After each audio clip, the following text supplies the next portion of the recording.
What's happening everyone, my name is Alex and welcome back. In today's video we are checking out the latest electric mountain bike from PVY.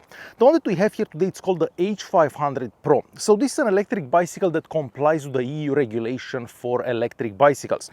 That means that we have a 250 watt motor located in the rear wheel and the top speed for the assisted pedaling is 25 kilometers an hour. Now you can also unlock this, and if you do unlock it, then it can assist you up to 32 kilometers an hour, and then you can also use the throttle here to accelerate. But out of the box it is compliant with all the EU regulations. Talking about the box, let me show you the box and how this comes packed in the box and what you have to do to get this ready and out on the road. Alright, so we have a pretty big box as you'd expect. The box is also somewhat heavy. The bike itself weighs 22 kilos, so not the heaviest e-bike out there, but definitely not as light as a regular bicycle. So out of the box you do have to do a bit of assembly. So you basically have to put the front wheel together, you have to put the handlebar together, you have to tighten the screws for the display here, and you have to put the pedals together. So all in, it's going to take you about, I don't know, 25 minutes to get this ready and on the road. Taking a look at the bike itself, well, compared to most other entry-level electric mountain bikes out there, this one does look better in my opinion. Of course, that has a lot to do with the fact that the battery pack is actually located inside the frame here.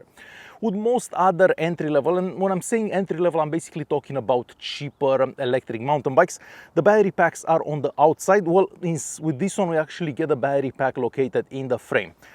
Now, there are some advantages and some disadvantages to that. The first advantage is the fact that the bike does look much slicker without that battery pack hanging out on the outside. The downside is the fact that we have a fairly small battery pack inside this bike. According to the manufacturer, you can get up to 90 kilometers on one charge, but I'm assuming that's going to be in perfect conditions if you are using assistance level 1. From my testing with the bike unlocked, so the top speed up to 32 kilometers an hour, and using it with assistance level 5, which is the maximum level of assistance, I can get about 30 kilometers on one charge. Charging this bike takes about 6 hours, so you're basically going to have to charge it overnight, and you kind of have to bring the bike upstairs or wherever you're charging it because you cannot remove the battery pack. On the front and on the back of the bike, we have 27.5-inch wheels with 2.1-inch wide tires. These tires also have a bit of an off-roady profile, so yes, you can do some off-road with this bike. However, I wouldn't go with this bike and do crazy jumps or anything like that because the bike is not really designed for that. On the front here, we also have a front suspension that has about 2 inches of travel. This will definitely help whenever you are going over bumps and stuff like that. But as I said, I wouldn't go totally off-roading with this bike, so it's gonna be fine if you jump a couple of curves here and there, but not more than that in my opinion. As I mentioned earlier, the bike is powered by a 250 watt motor that's located in the rear wheel. Here the peak power for this motor is 350 watts, so you already know that you're not looking at a very powerful bike, but it has to comply with the EU regulations so you can ride this on the road legally. Alright, so let me quickly show you how it would be to ride uphill with this bike. So we have a pretty steep hill. I'm not sure if you can actually see it up there. It is a fairly steep hill, probably the steepest that you're gonna find in any urban setting, I'm gonna say. We are in gear 1 and assistance level 5, and I'm gonna start pedaling. So the bike will start assisting me. You can probably hear the motor.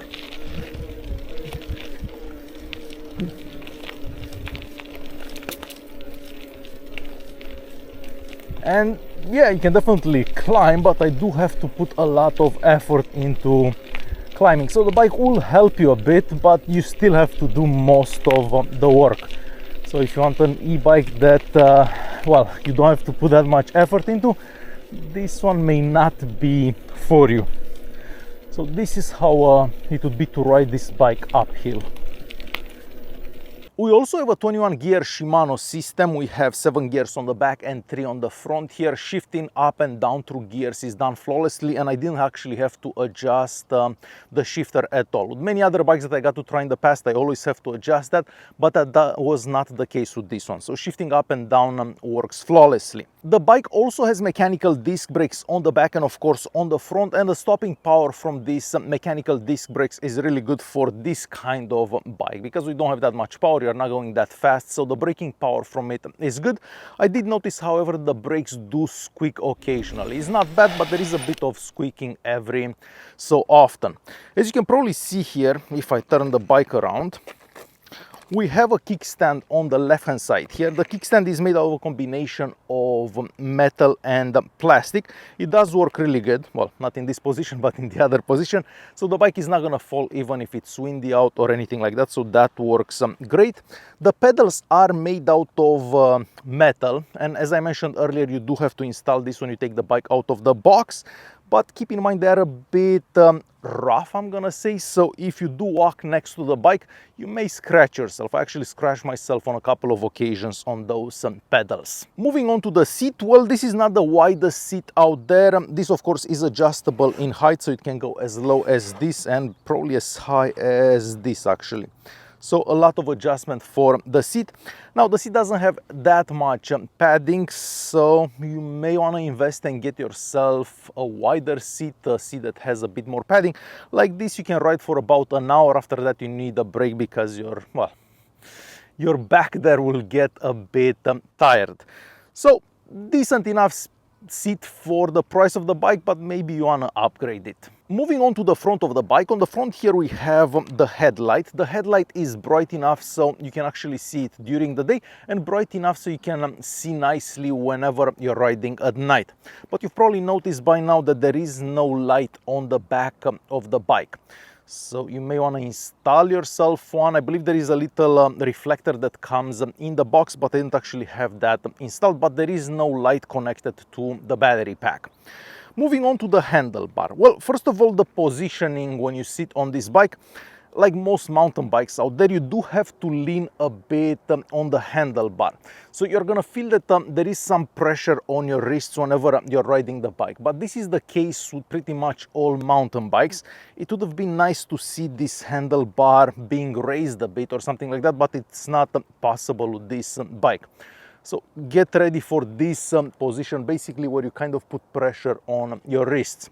The handlebar is nice and wide, so whenever you're sitting on the bike, you don't feel cramped by any means. The handles here don't seem to move no matter what you do with them.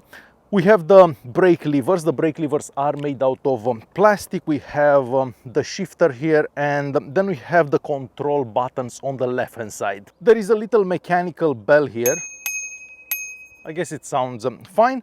And in the center here we have the screen. The screen will show you the speed that you are doing. It will also show you how many kilometers the bike has. It will show you the battery. It will show you what mode you're in. However, I did notice that the screen doesn't get crazy bright. So if you're riding on a super sunny day, like today, for example, and the sun is kind of behind you, it is a bit difficult seeing the screen. As for power, well, this bike is exactly what you'd expect for a bike that has a 250 watt motor. So if you're riding on a flat surface, it has plenty of power to bring you to that 25 kilometer speed limit, or if you have it unlocked to 32 kilometers an hour. But whenever you get to hills, you do have to put some effort and pedal because, well, the motor doesn't actually have that much power to help you. So be prepared, you're gonna have to do a bit of exercise whenever you're riding this bike on steeper inclines, I'm gonna say. Alright, so let me quickly show you how you ride this bike. So we have the power button right here. You basically hold this button pressed for about 2 seconds or so. The bike will turn on. And from here you'd switch modes. So we're gonna go in assistance level 3. It has 5 levels of assistance. So as soon as you start pedaling, the bike will start assisting you and you're gonna hear the motor kicking in. So you can hear the motor already. So we basically have a speed sensor for this bike. We do not have a torque sensor. If you want more assistance, of course, you're gonna press the plus here and then it will go even faster. So we'll shift a couple of gears. And we'll do a brake test somewhere around here. So we're doing about 25 kilometers an hour and we'll do a brake test right here. So you can definitely lock that rear wheel if you want. So again, as soon as you start pedaling, the bike will sense that and it will assist you once again. We'll turn around, we'll go this way basically.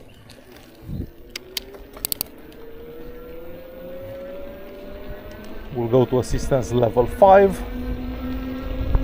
And of course from here you can turn on the lights. Whenever you turn on the lights, the screen will be a bit dimmer. So if you're not riding at night, probably ideal to keep the light off. We'll do another brake test here.